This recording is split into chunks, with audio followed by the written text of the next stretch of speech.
আমাদের ঠিকাদারের মাথা খারাপ হয়ে গেছে, বলছে একরকম আর করছে একরকম। রাত্রে আমাদেরকে ফোন করে বলছে ওই সাইডে চলে যাবি গাঁথনি করবি, আবার সকালবেলায় ফোন করে বলছে না ওইখানে যেতে হবে না, অন্য সাইডে প্লাস্টার করবি। তার জন্য আমি বললাম যে তোমার একটা মনে কত রকম আশা বলো, একদিন বলছে গাঁথনি করবি, একদিন বলছে প্লাস্টার করবি।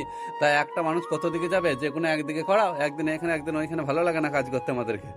তো সেইটা বলার পর তারপরে বলছে ঠিক আছে তবে ওইখানেই তুই থাক, গাঁথনিগুলো কর।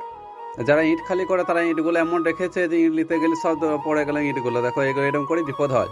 আর এই যে বাদশা বালি ফেলছে মশলা মাখাবার জন্য, এবং সাইফুল ইটগুলো মাচার ওপরে তুলছে। তো এখানে মাচার ওপরে কাজ দুটো মিস্ত্রি থাকলে বেশি সুবিধা হতো না, বলছে না একা একাই কর তুই গাঁথনি, যতটা হবে ততটা কর। এখন বলছে যতটা হবে ততটা কর, তারপরে বিকালে এসে বলবে যে কি কাজ করলি। এদের স্বভাব কোনোদিন যাবে না।